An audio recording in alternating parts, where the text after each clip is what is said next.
Ndikudzingwa mumba pamusha ndakasiyiwa nemurume wangu. Ndakanga ndakarorwa ndikachata ndikatoita vana vanguwo, asi mumuchato mangu imomo makazouya vana vatatu vanga vasiri vangu ka vanga vari murume wangu. Ndikavagashira zvakanaka, handisi akamboita problem navo kusvika iye zvino vaakutidzinga umba umu. Vanga vari kugara kunze kwenyika kwemakore akawanda, ndofunga kupfuura kana makore 30 years ari kunze. Waimbouya semwana wepo, aiuya achivhakacha achipetuka, achiuya achipetuka. Asi chakazondisamisa ndechekuti rwendo runo rwaauya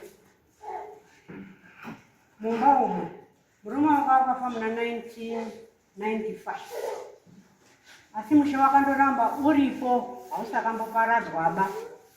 Ngepamusana pekuti inini ndaishanda ndiri kumwa mutazo, ndakanga ndakatsvaka umba nekuti ndigare ndichiende kubasa nekuti vana vechikoro vaone pokuenda.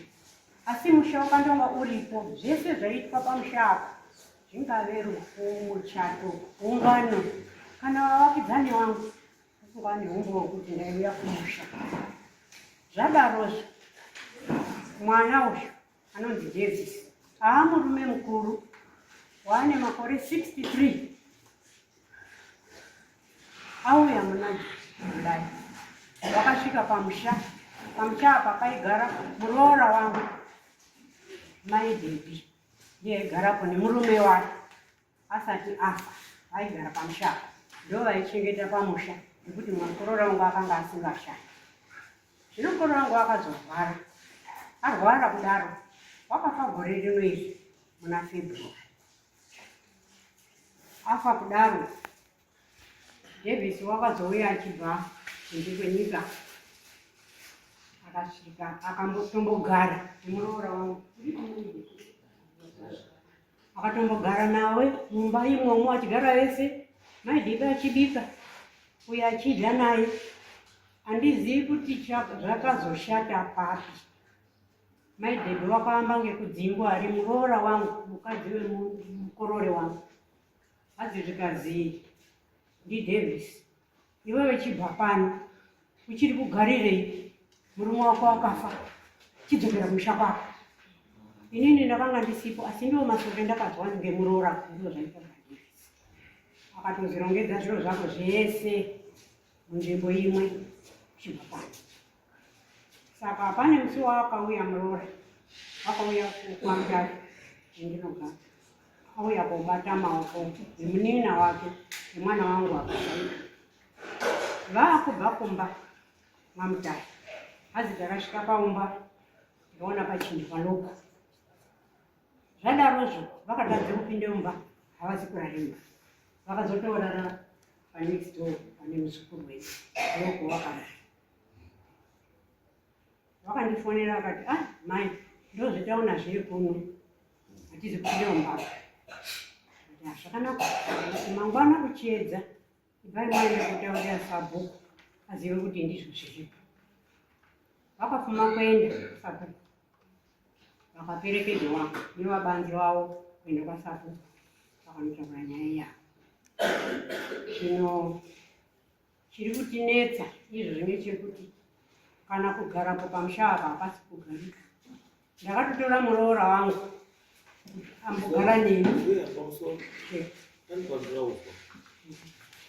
Inini makadzingwa kako ndini mudzimai wagodi. Paakakudzingai? Inini pachangu ndanga ndisi mubaba, asi wakadzinga muroora. Ndosaka ndoti inini kana musimi makadzingwa, akadzingwa ndianofanira kunge ari kumira pachitauro kuti akadzingwa. As makamuira right yao.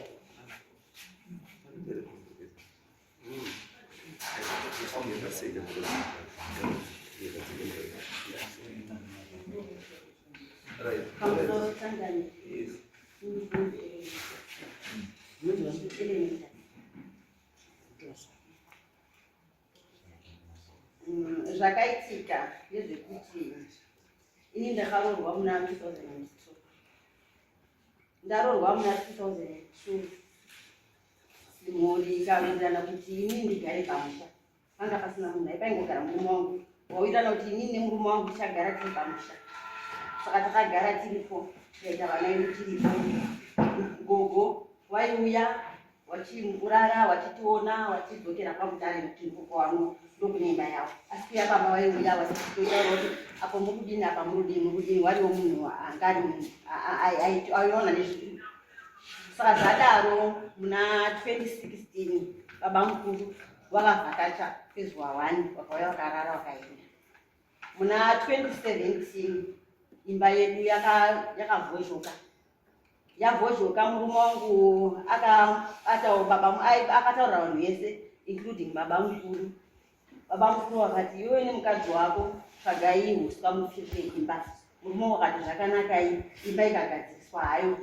zvikapera 2022 baba mukuru vakauya nemukadzi wavo murungu muirish wauya isu taitowaitira zvese tichiita zvese asi zvakandishamisa ndezvekuti baba mukuru waita zvehasha waida kupopotera murume wangu wachimuharasa ini ndikati ababa Debbie musapinduraba nokuti ana baba mukuru vanongoya nguva shoma vanenge varipo isusu tisinozosara tichiita sei tichigara pano muna gore rapera muna 2024 vakauya murume wangu anga kurwara waimuharasa wachiita sei tichingonyarara hedu muna February murume wangu ndobva afa muna July baba mukuru vakauya asi kuuya kwavakaita ndakangoshingirira baba mukuru waindibata pamba baba mukuru waita zvekupopota wachiita sei asi ichinyarara handina kuda kuzvitaura ndakazoti aini ndaita mutorwa ndikada kutaura kuhama dzinenge dziri hama nehama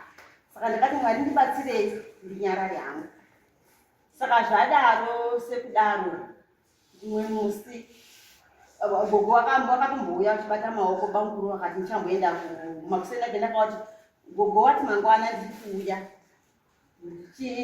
pakafa murume wangu gogo wakanga waenda kuUK saka pawakauya muna August ini ndakavaonera kwaHarare saka pawakazouya pamba wachida kuona pakaiswa mwana wavo ndakataura baba mukuru ndikati ana mama wari kuuya nhasi baba mukuru wakati ndichamboenda kubhodha kunogadzisa rekontena rangu wakapesana ana gogo wakauya kusenseni wakatandara wakazoenda zuva rovira tingori pamba saka munin'ina wangu akazouya ndokuti ati sisini ndauya nevana vechikoro kumba kwedu kwangu kutsi ndokwaanga auya kumba kanzilaya nevana vechikoro saka kuti ndidzokere ndisina kuona mbuya hazviiti ndiperekedzeiwo kuda kunobata maoko saka takaenda nemunin'ina wangu patakadzoka manheru takaona screen gate yepakicheni yange yakiwa kii yange yakiya screen gate yange isisiri iyoyo kii yataishandisa mazuva ese saka chatakatanga kuita chekuti takatarisa baba ine makii pataingoisa nababa mukuru ndaiti kana ndakuenda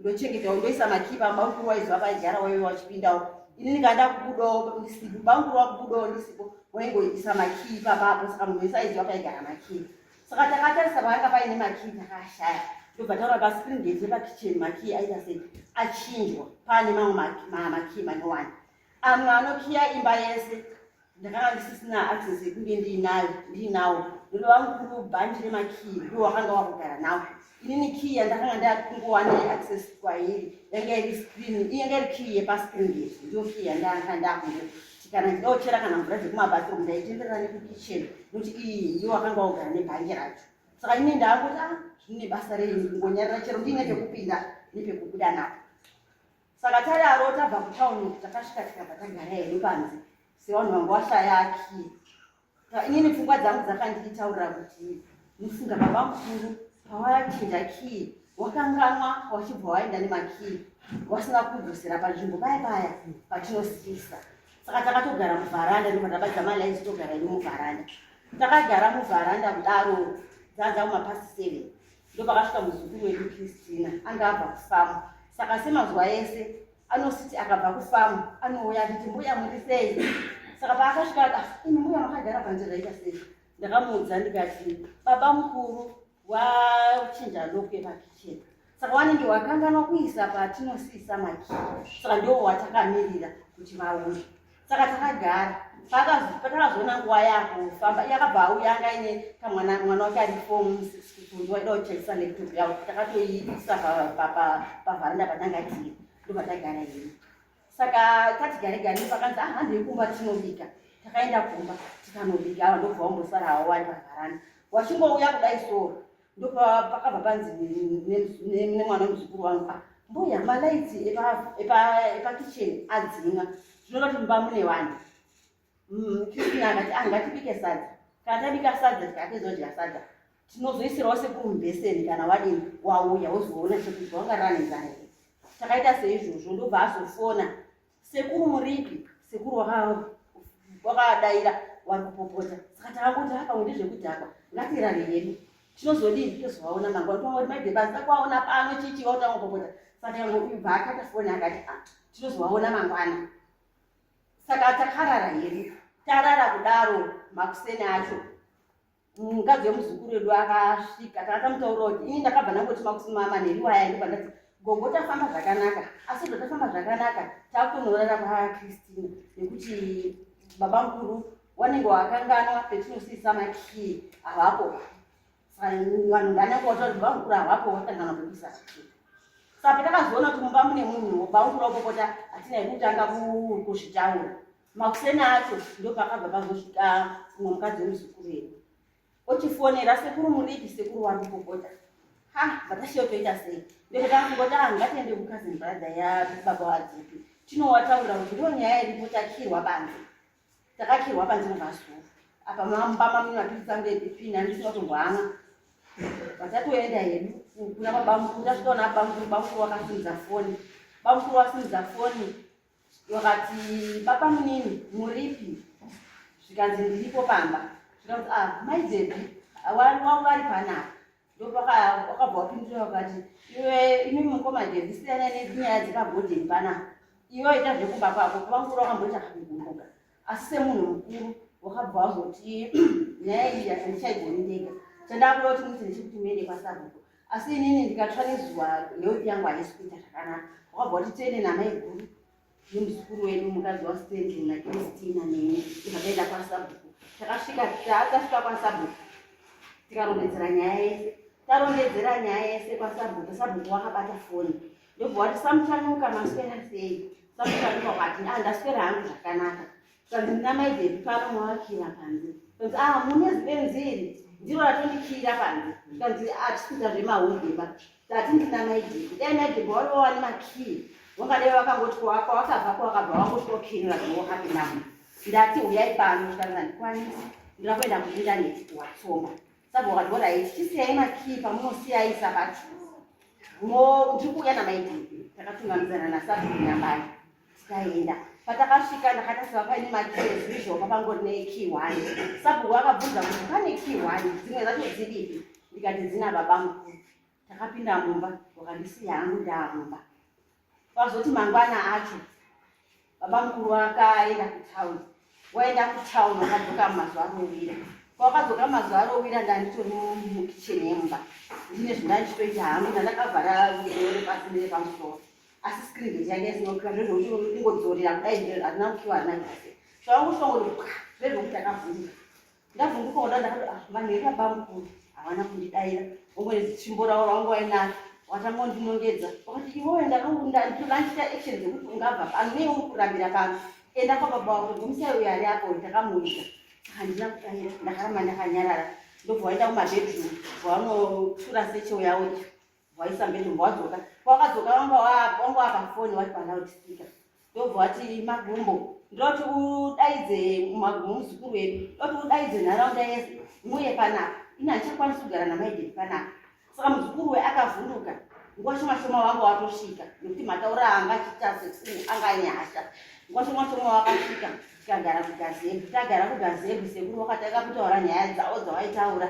Wakati panapa pane vaenzi vangu varuda kuuya panapa, inini maidhepi handichavadi pano, murume wake akafa, ngaadzokere kumba kwavo achiri kudei pano, ini ndauda kumbogarawo panapa ndichitonga sezvawaita pano. Murume wangu anga ine nickname yekuti Dr. Bob. ndigariwo pano ndichitonga sezvaita nadhokuta panapa ndisina umwe munhu bandine family yangu sezvawaimboitawo panapa ini handina kudai ndakaramba ndakanyarara zvikanzikazi ndine vaenzi vangu varida kuuya panapa nhasi saka mukamusiya panapa ndiri mutema-tema muzukuru akapfugama akatema nasekuru ndazvinzwa zvamataura zvandanzwa zvamataura mumpatsirombopindi takuenda nangoenda ndakangopfeka ndisina kumupfeka nejuzi ndapfeka zvemaraftas zvekungoti unongoongori pamba zviyazve nefoni yangu mumaoko tobva taenda kwazukuru ndiwo kwandakanorara makusina tinenge ndakatofuma ndakutora vanhu kuti zviri kunoku zvandiomira hazvisina kudimirira zvakanaka. Background tadi.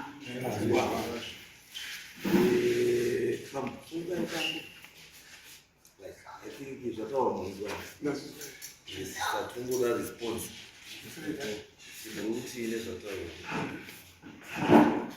I'm sorry that. Nyaya dzekutaura dzese hakunyipana. Hapana zvese zvaunogara ndizvo. Inini ndakabva ndobotanga kuti ava akatanga kugara pamusha pedu sei. Maini. All right. Okay. Legendi tofunze tite zvikudirectora pamba ndepari.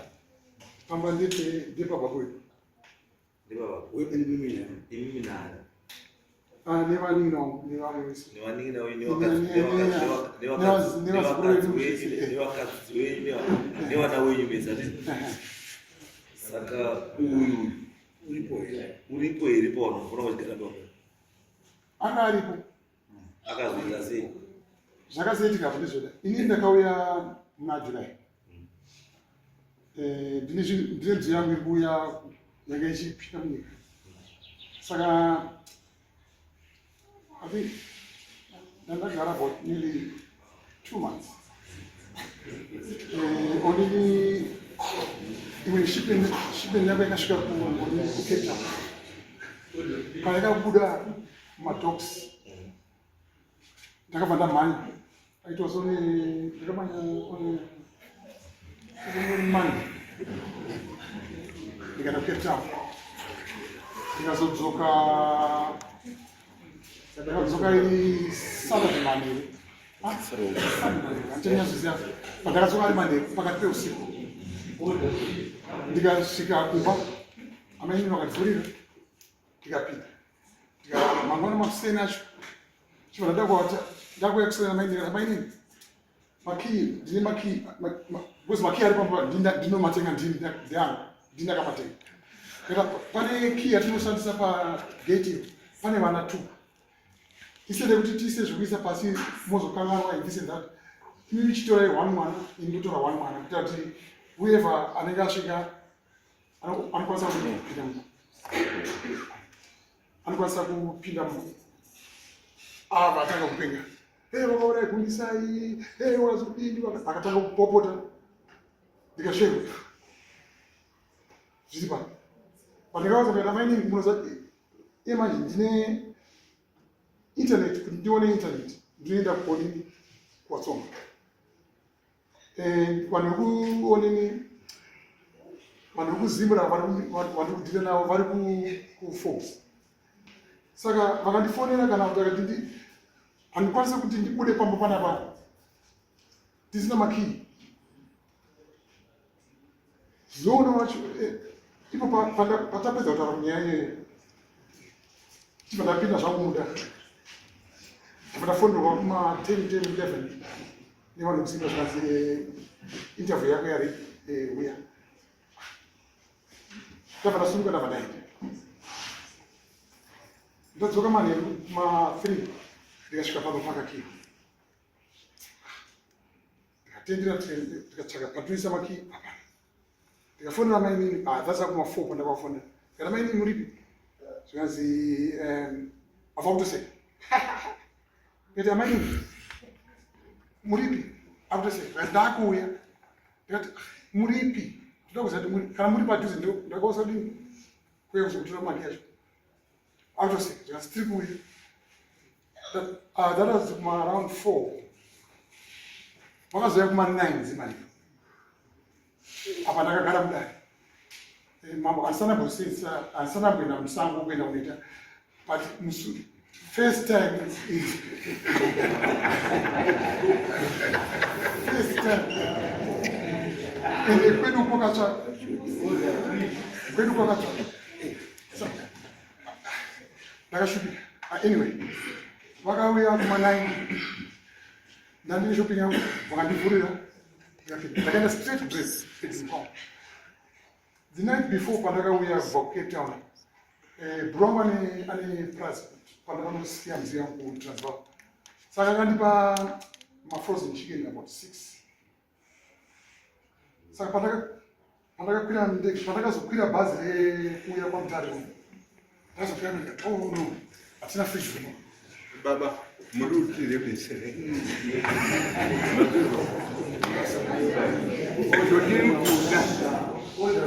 tiri kuda kuti zvataura maivo mazvizwa ere kuti muri umudzenga kuti enda kumba kwako handina kunzika wakaita zvakaitika apa ndezvekuti iye akandikira musi wekutanga wakandivhurira ndikapinda the next day ndabva ndaenda futi kupi ndisati ndaenda ndakataura namainini ndikati amainini maki aripi abva kutanga kuseka inini nako yanga aripo pamberi abva kutanga kundiseka akatanga kupopota wakarai kumusai this and that and the other ndikati amainini muri kusikira moto muzvini zvamuita ini ndabva ndasunga ndadaiswa futi kuonini kuForbes kwangu ndabva ndaenda kuZimbabwe. But maybe, can you try to make this thing as short as possible?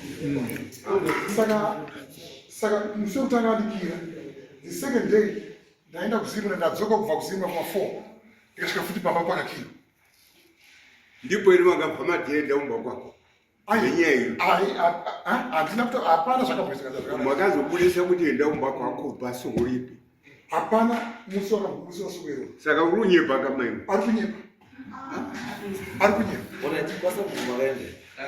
kwasabuka izwa zvakaitika apa ndezvekuti hatisi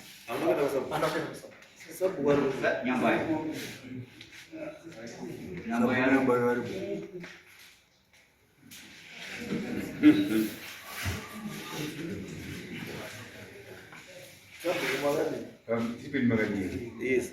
Misoro ichangami. Ndinokubvunza baba wakamboerumba kuina maini. Vana kuya vakauya ndimainini na mbuya wacho. Saka tichibata vafonera kuti vanhu vakuno uyai kuno kuti uzwe nyaya iripo. Vanhu ndipa rusapi ndiri kupi havana kuya. Kana isi kutotanga kuti munhu wani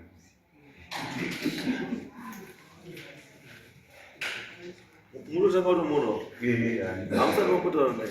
Takambosvika pamba pacho first tikasvika ndasingazivi pano domestic ziri kunetsa ikwa saka taenderawo ngenyaya yemabhibhoni ari kuiswa muchiyambo saka takazoda tibvunziswa ndiri vari kuisa mabhibhoni saka takaendapo tikasvika kumadhoo akakiwa saka tichibva tafonera mainini wacho kuti namba dzavo hatisi kudziziva saka tipewo namba dzavo apa tivafonere tinzwe kuti zviri kufamba sei maakuiswa mabhibhoni muchiyambo saka vabva vauya kwabva vatipa namba vakati pana pane zuvo pakatonga paine noise vakadziwa pamba saka tikati vaenderiswa zvatizii kwabva tafona vakadayirawo kati muri kupizwa ndiri mumba pamwe pakatokiwa pisi tikati aiwa zvaada kuti tikuone kati aiwa kuti ndikuone handina nguva yacho nekuti ndikuone ndichazototi ndazopfungwa dzangu dzagadzikana ndozokutaurira inoona kuzotiudza sei isusu hatisina basa hatina kuona nyaya iyi yemumba iyi because tatoinzwirawo pano isusu toda kuzobvunza nyaya idzo dziri kuiswa pabhibhoni ichiyapa panze aiwa handisi kuda handisi ndikuda kangugumisira unoona kuti unoona nhasi.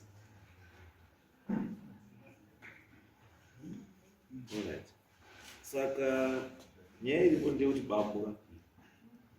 baba wenyu anga ine mukadzi. Baba wenyu pakafa akasiya mukadzi wake pamba pake. Saka mukadzi wake ipapo mambo ati ndopukana anga asina mukadzi. baba wedu akafa asina mukadzi baba wedu akafa achigara ega saka wakadzike Mari?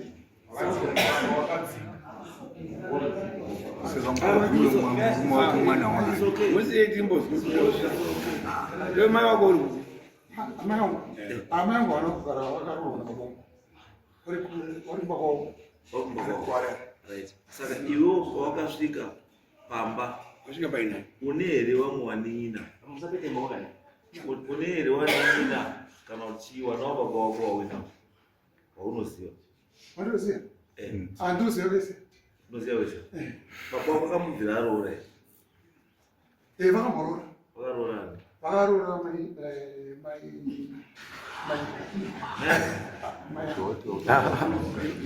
avaroora ndobva azodii nyaya yababa vedu namai yakanetsa 1972 ndopa wakasiyana. Baba vedu vachiuya kuzogara kuno, ivo mai vachiuya kuzogara kuno. Baba vedu vakatanga kuvaka musha vachigara pamusha kusvikira pafe varipo pamusha. Ava mai vachigara kwavo, baba vachigara kwavo. Havanambobvira vakagara vese. Savo, iwewe pesa apa wakazvarirwa kupiwa Ini ndakazvarirwa kuHarare. wazvarwa kuHarare uchigara nani kuHarare Ndagara nababa vangu, ndagara kwababa vangu, ndagara kwambuya vangu, amai vangu kana kwamai vababa vangu. Umeo kwangani? Mai wako. Mai vangu vakange vatorwa kumba kwangu. pamusha pavangu pagara Ndiro pagara, ndo pandinogara. ati wakambopagara Ndo pandinogara. wakaenda nekuuk Ndichazina. kuuk wakaenda rini Ndakaenda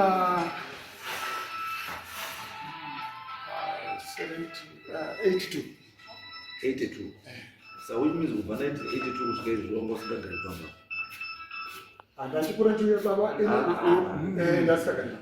ndozvandii saka pane waigara kuva waigara kundiwanani wako Baba vangu vachigara pamusha. baba vangu vachigara asi baba aigara nani Vaigara vega. Baba vangu vaigara. saka iwewe munin'ina uyu mukadzi uyu waigara nani mukadzi uyu murume wake ndiani Murume wake munino. hau Mwana baba. hau baba wako akamuita ari kupi Vakabara namai. wari kupi Wakabereka walipi? Vachigara kuHarare.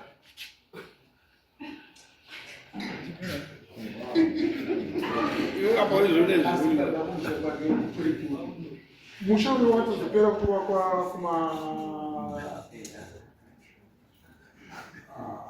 ndikati pasi takugarika kuma late 70s kuti pagarika. But kubvira kuvaka baba vachivaka musha wedu taibva kuHarare tichiuya baba vangu vainga vane mukadzi wavo waigara naye. une here pawakaisa pachiwakwa chababa Mati? une here chako chawakaisa pachiwakwa chababa Zvakawanda. wakaisa chii Ndine borehole, ndakaisa borehole, ndakaripe matank ese anobata mvura, ndaisa irrigation. anozotaura kuripeya kuripeya chisi chako Chekuvaka changu nini? Ndangoripeya, ndakaripeya imba yambuya basi. Pane imba yanga yadhirika yambuya yanga iripo. izvozvi imba yambuya yerugana Asati aisa munhu. asati aisa munhu ndiya Nokuti ndindakaivaka, saka hapana mumwe akamboiclaima. izwa shamani izvozvizvi uri kuya kouklema ndakaona pane nyaya yako uri kuya kouklema ababa because uri baba angasina mukadzi uchisiya pambuya pawakatovaka pasina munhu Pako ngepapi? Iwewe. pako iwewo semunhu ane 63 years Pamba pako ngepapi? ukaona family yako imboripi Mhuri yangu ichiri kunze ichiri kana uchiti ichiri kadinidheyawonawei ndati kana uchiti ichiri idingizoti iri kuuya saiwa waya kugadzira ndosaka makondena ari kuuya Makontena emabredi nemapoto. Aiwa. Alifanya Eka, but now you see where the problem is. You've been away for more than 30 years.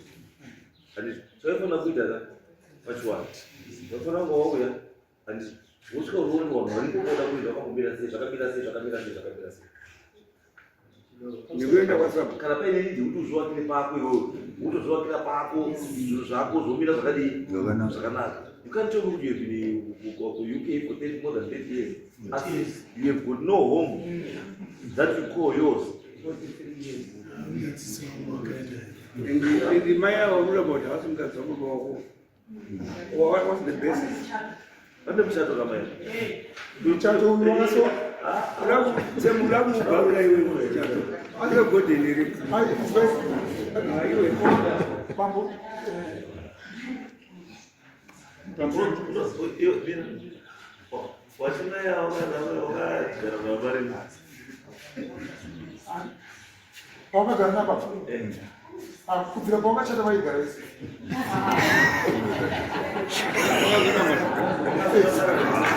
Wakaramba narini. Kuma ini 70 yokoka. Wanataka kuogesha yokoka sana na mai. Divorce yake ni. Zese zakaiti kwa chivani.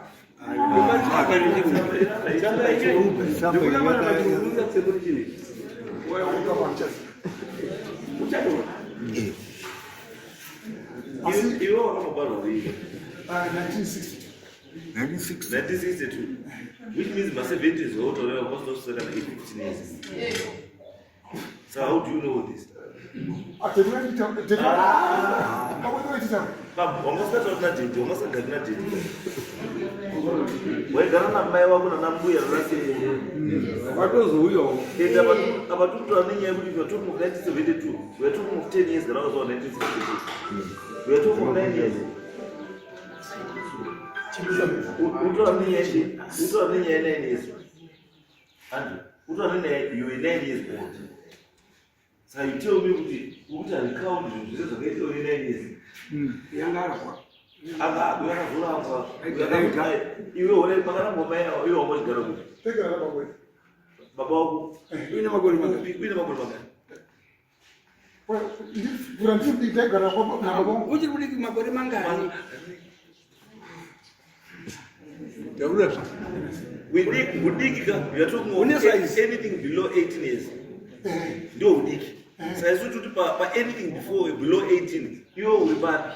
Inde gara baba ndai tendera daga gara kwa mbuya daga gara Uine magoli mangani. Ndakazobva Mugoma. ndakazobva kumba bara baba wangu Ndakuda utakaini. Chino baba.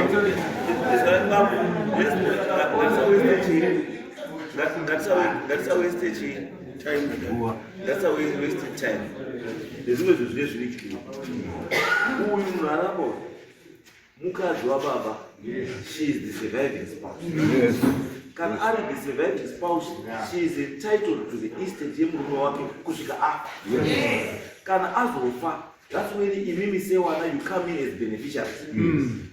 Then mashare andika munouya as beneficiaries. Andika you don't share estate ya baba maya chine mupenzi. Upa fika siya. As long as my house wachilipo andika ndiye ali in charge of the estate. Yes.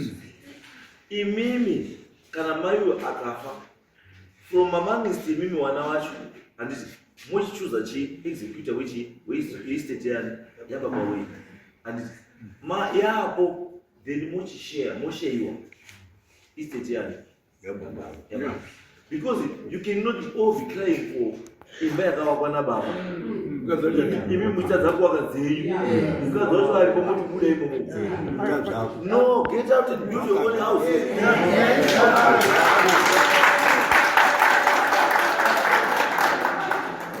Ule hapo wakaenda ya because mwana baba ini cha mtu anachochi wana musarweshajidzana mai wana mukapinda mushajidzana mai munoreka marelations yenyu newangu wenyu munofanira kuchuvirira.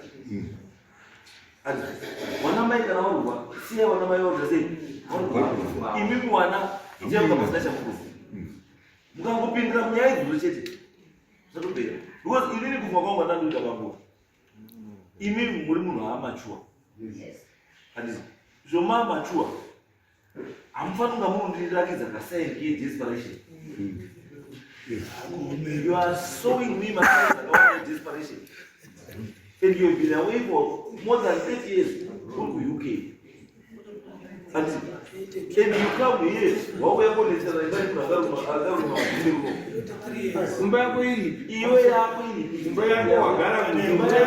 where is your house?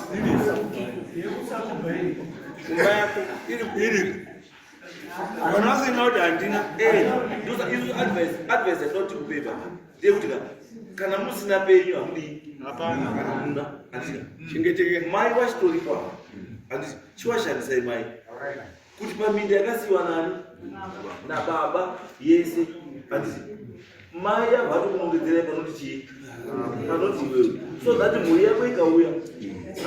You know, Papa will do the baby.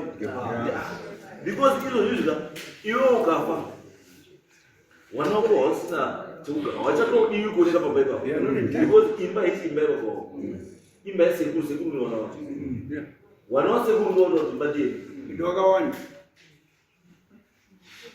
uruza babu zaduza kuti iwewe uri kutozvisa padisadvantage ushine nguva yekuzvita ushine mukana kuti uzovakire nekuzvitsvagira panoti wewe izvi zvekurwira chii naka iyi andira angabona mautotemesana musoro mese muri tu mutotemesana chii musoro nechiro chisiri chani be fighting for something that is not yours. Muri ndani mwaranyara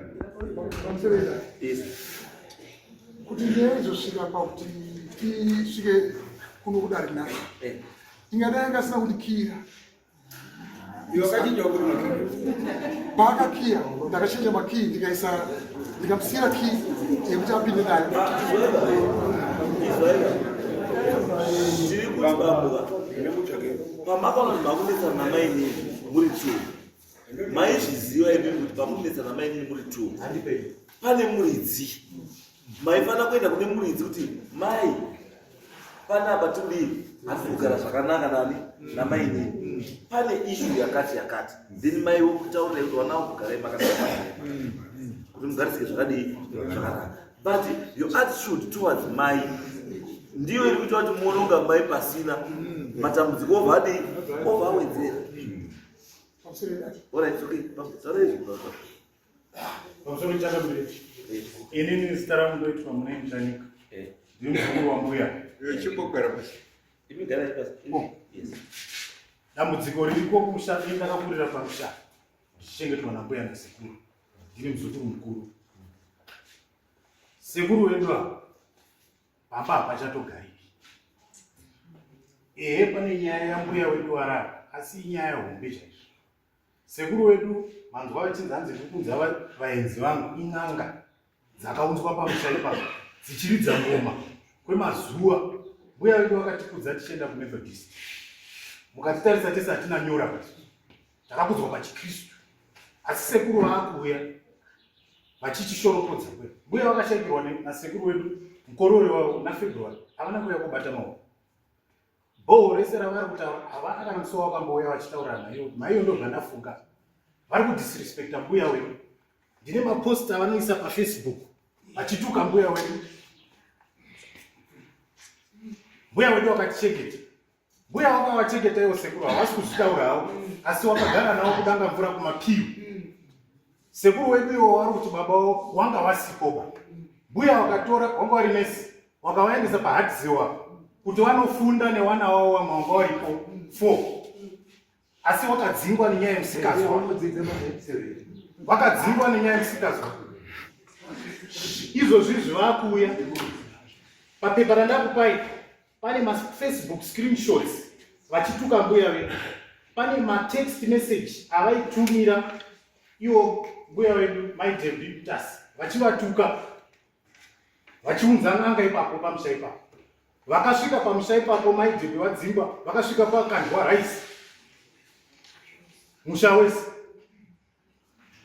vachiti pamushande pangu isusu takazoenda tadzoka ina handishandi kuno ndakatouyawo kubva kunze kwenyika kubudikidza nenyaya iyoyi mbuya wangu ishirikazi wese wari waini ndikati regai ndobatsira wana mbuya musha ukatorwiba wana vachishaika pekugara zvakanaka tiripo tauya kobatsira wana mbuya ndizvetikusangana nazvo hino mambo toda kuti mutigadzirirewo nyaya iyi yekuti kana ndaenda wana mbuya vanosara vachiroritirwa ndiani timwe kwatova kutotarisira kwamuri kuti mutibatsirewo nemhepo yapinda musha wakadaidzwa nasabhuku nyamayo kairi kese haana kuenda isusu zita redu mumusha rakanaka sekuru wangu vachimupenyu zita rake mumusha rakanaka munharaunda makanaka asi kubudikidza kemhepo yapinda sabhuku nyamayo wakamudaidza kairi he was disrespected zviro takauya pano takaswera pano he didn't come kutaura kudai wane warrant of arrest kumapurisa ngeviolation of a protection order yandakatorera wana mbuya wangu asi wakatiza kubvira last week nhasi kuzotanga kuoneka pana warrant of arrest yeprotection order yavakaviolata takada kudzosera mbuya kuma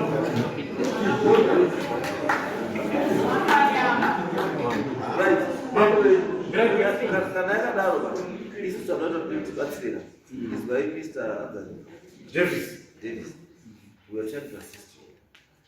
Not to battery. More she knows the life, each one. She. Makashuka wa Mr. Davis. One kamba.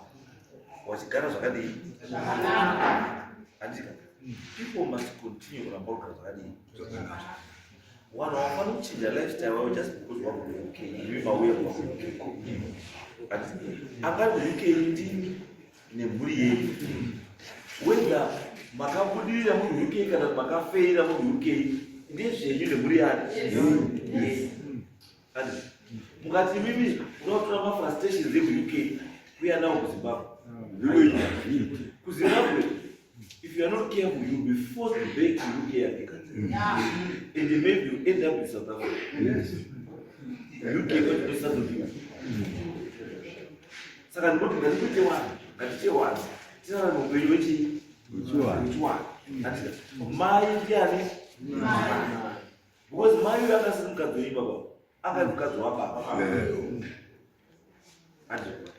ende ivivi the fact yekuti ka simba ramauri kubva naro kunze ramaybe is because murikuona kuti mai mbuya wa exposed haana mwana wake mukomana anokwanisa kumudefenda haana ndochokwadi mbuya izvozvi mukororo wake akashayiwa ndiye aikwanisa kudefenda the reason why murikuona wazukuru wavo uchitotora duty iroro rekuprotecta mbuya because waona kuti mbuya aexposed and imimi izwaipapa ichi chidzidzo kuna vanhu vakawanda ukaitira mubereki chinhu ichocho hachisi chako ukawakira maimba imba haisi yako ndeamai ukatengera mai masofa haasi yako ngeamai ukatengera mai motikari haisi yako ngeamai zvekuti ndozotora mai kumuisa mupoketi bhudzi wakamutengera masofa pasi navo muri kuita kuti maparents atadze kuenjoya life because hauramba kuzvibvunza kuti ndikagara masofa yakasvika akadzoka abva kuuk kwake akasvika atsemuka ndiri kutukwa no it's better you don't buy masofa iwawo tengera iwe nemhuri yako ugare nayo siya agare pamapanga ake akugara aine peace of mind kana achigara padehwe rembudzi unokuregera ndakatira Paul, I repaired this, I did this. Aiwa, izvo wakauya kodhira Paul. Wakanga wazwa mtu wafa ndikushaya mvura yemusha. Fara Paul, rakuona vanofana nyota. They will continue to get their water kubva kwakaidi. Wawai kugara wachikora. Kushaina koko. Don't take advantage of other people's misfortune. Usatore advantage kuti munhu murombo ine ndinazvo. Izvozvo kwete. Mbuya uyu ishirikadzi regai asvike pekuti wana Mwari achigara upenyu hwake hwakanaka achichengetwa ndiMwari wani wake. Imi baba munene Irish wife. Munuzwa? Muine Irish wife. Be very careful baba. Musadhairute uZimbabwe hwenyu nehweIrish. Mukadhairute uZimbabwe nehweIrish, you end up makutoita kunga muri kupenga asi muri chii, muri right. Because vanhu vanenge vasanzwisisa kuti muri kuita sei, because people expect kuti munofanira kunge muri kubehave in a certain way. Imi motanga kubehava neimwe nzira. It's not African kuti wakomana vanhu vese chimboendai kwese endai kunze zvoda kuona munhu vana vakusora vanava because I've got my visa coming. It's not African. Haisi Zimbabwean culture by. Yekuti vanhu chimbobhai panapa ngochama muri kuisland it's possible kuti vanhu vese ibhai panapa hatinoda kuona munhu tine a function that is private. But kuno manje munhu nyangwe akatoda akazwa kuti pane 7 days whether akokwa kana kuti haana kukokwa passport yake ngeyekuti ndinogara muno wobva atosvika. But kuisland izvozvo hazvidi hakuna. Saka ivo vakautirwa zvekuisland zviya manje zvekuti without invitation no entry hakunogwa kuna kunogwa kutodiwi chi-invitation. Ukatoda kuona kuti ndino mwakaoma sei nyora matsamba ekuti ndikuinvita ningira kumutano wamwe wese kana usina kadhi haupindi. You will not enjoy that wedding. Kana uchida kuzoona nyora pawedding card rako kuti don't bring in children uone. Because it's not African. It's not part of our culture. And our culture kuti muchato kunakidzwa. Saka vanhu vanotanga kunakidzwa chii? Wanda. Iyo ngati mai unakidzwa sei akagara kudai mukapauri churu mwana wasara kuti kumba. Kana kuti mai uri kuona kuti akagarigara kuti kumba kumba kwakamira zvakanaka ere vana. Hakuna zvawaita because wabvisa kanhu kanotaurwa nonakidza kati wakabvisa. Ndozvaunoda kushayiwa izvi. Zvekuti unotaura kuti akauzaidza wauya nenganga. And you are bringing nganga from island. Nyanga ini.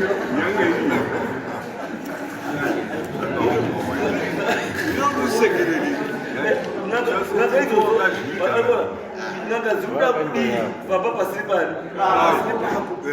Uri kuya nenganga pamba pasingabvumi kuti ndedzei nganga idzi. Aiwa baba tikapedza nguva. Mbuya sumukai. Sumukai mbuya. Mbuya ipa mbuya tsamba yake.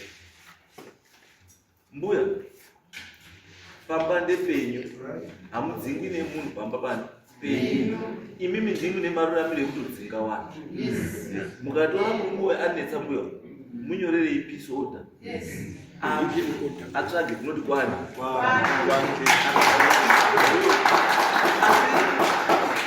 Izvozvi zvatakutoita manje mvumo ndatoona kuti unotonetsa.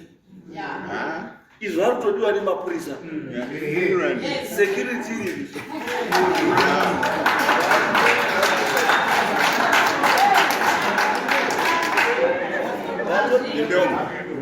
Kana utodiwa nemapurisa ngatopinde mukati.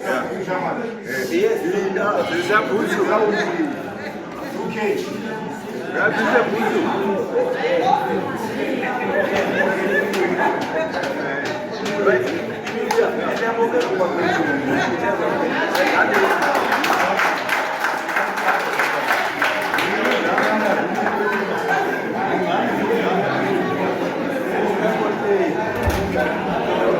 Doji Padora, Ndojipondora tete. Tichkach MTV inokupa inyaya dzakasiyana-siyana dzinoitika mumatunhu atigere neakatikomberedza, dzinotyisa, dzinofundutsa, dzinokatyamadza pamwe chete nedzinosetsa. Kuti musarasikirwe nenyaya idzi, munoenda pa YouTube channel yedu Tichkach MTV, mondo subscribe ipapo, musakanganwe kulaika pamwe chete nekushare, musazokoshiwe kupfanya kabhatani ako ndokabheroka kuitira patinokanda chinopisa munoyeuchidzwa. Tichkach MTV tinodzifamira. Ndojipondora tete.